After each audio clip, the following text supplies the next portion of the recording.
क्या होंगे इस बार की चुनावी वादे, किसकी आएगी सत्ता, क्या जनता को मिलेगा सही उम्मीदवार, किसे चुनेगी जनता इस बार, किसकी बनेगी सरकार, कौन बनेगा भारत का पंत प्रधान।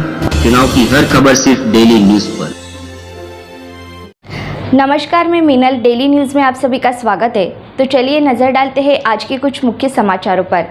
अंबरनाथ शहर के ब्लॉक कांग्रेस अध्यक्ष प्रदीप नाना पाटिल इन्होंने रविवार को 7 पूर्व नगर सेवकों के साथ शिवसेना में प्रवेश किया।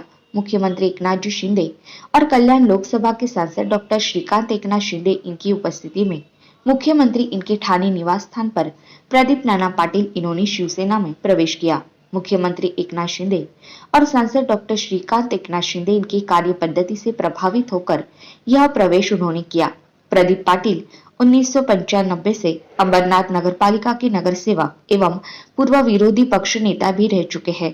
प्रदीप पाटिल इनके साथ पूर्व नगर सेविका अर्चना रसाल, चरण रसाल, पूर्व नगर सेवक सुरेंद्र यादव, बबन तांबे, बिस्मिल्ला शेख आदि प्रमुख पदाधिकारी एवं सैकड़ों कार्यकर्ताओं ने शिवसेना में प्रवेश किया है। अंबरनाथ से काँग्रेसचे ज्येष्ठ नेते आणि माजी नगरसेवक प्रदीपजी पाटील आणि त्यांच्याबरोबर बाकी 7 माजी नगरसेवकांनी जे आहे हा माननीय मुख्यमंत्री एकनाथ शिंदे साहेबांच्या नेतृत्वाखाली जे आहे ती शिवसेनेमध्ये प्रवेश केला। मी प्रदीप पाटील साहेबांचं खूप या ठिकाणी अभिनंदन करतो की त्यांनी आज शिवसेनेमध्ये जाहीर प्रवेश जो आहे हा केलेला आहे। शिंदे साहेबांच्या कामाकडे पाहून माननीय मुख्यमंत्री एकनाथ शिंदे साहेब ज्या प्रकारे गेल्या 2 वर्षामध्ये या महाराष्ट्राची धुरा त्यांनी सांभाळलेली आहे, ज्या प्रकारे शिंदे साहेब काम करतात,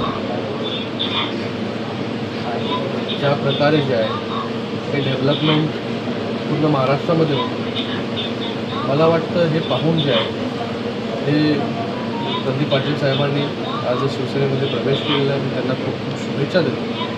आणि प्रदीप पाटील जे आहे फक्त नगरसेवक नाही, त्यांचा प्रभाव जो आहे हा मोठ्या प्रमाणामध्ये जे आहे या अंबरनाथ नगर परिषदेच्या हद्दीमध्ये म्हणजे मुख्यतः वेस्टमध्ये आणि त्याचबरोबर पूर्ण अंबरनाथमध्ये देखील आहे।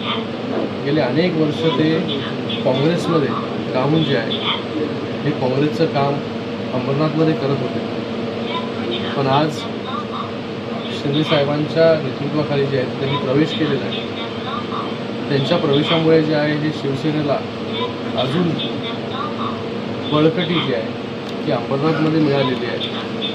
मोठ्या प्रमाणामध्ये त्यांच्याबरोबर कार्यकर्त्यांनी त्याचबरोबर वेगवेगळ्या सेलच्या अध्यक्षांनी महिला आघाडीने प्रवेश केलेला आहे। त्याच्यामुळे शिवसेनेची ताकद ही भविष्यामध्ये खूप वाढणार आहे आणि आत्ता होणाऱ्या लोकसभेच्या निवडणुकीला तर त्यांची खूप मोठ्या प्रमाणामध्ये मदत होणारच आहे, पण भविष्यामध्ये कॉर्पोरेशनमध्ये देखील जी आहे ती प्रदीप पाटलांची जी आहे ही शिवसेनेला खूप मोठी मदत जी आहे ती येथे होईल।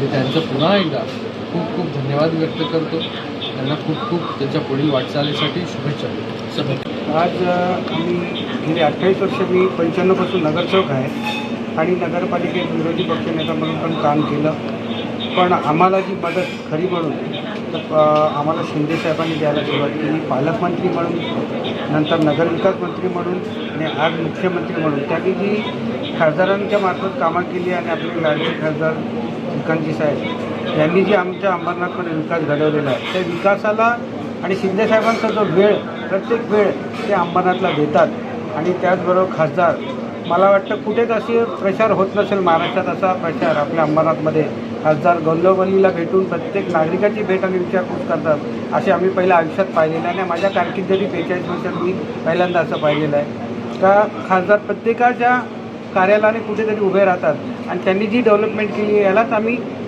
बघून आलेलो आहे। आणि कारण की अंबरनाथचा विकास हाच आमचं ध्येय आहे आणि जर खासदार या पद्धतीने आज त्यांनी एवढा निधी आणलेला का पुढचे 5 वर्ष देखील संपणार नाही, एवढा निधी अंबरनाथ शहराला मिळवून दिलेला आहे आणि त्यांची पुढची वाटचाल आमच्यामार्फत आम्ही आल्याने अजून आम्ही त्यांना बळ देऊन त्यांची पुढची वाटचाल चांगली करून देऊ आणि आम्हाला अपेक्षा आहे पुढचं केंद्रीय मंत्रिपद त्यांना मिळेल अशी मी त्यांना शुभेच्छा देतो आणि आमची संपूर्ण काँग्रेसची जी ताकद त्यांच्यात विलीन करून त्यांना पुन्हा आम्ही भरघोस मतांनी निवडून देऊ अशी मी त्यांना ग्वाही देतो। धन्यवाद। तो आज के लिए बस इतना ही। कल फिर मिलेंगे इसी समय इसी चैनल पर। तब तक के लिए मुझे दीजिए इजाज़त। धन्यवाद।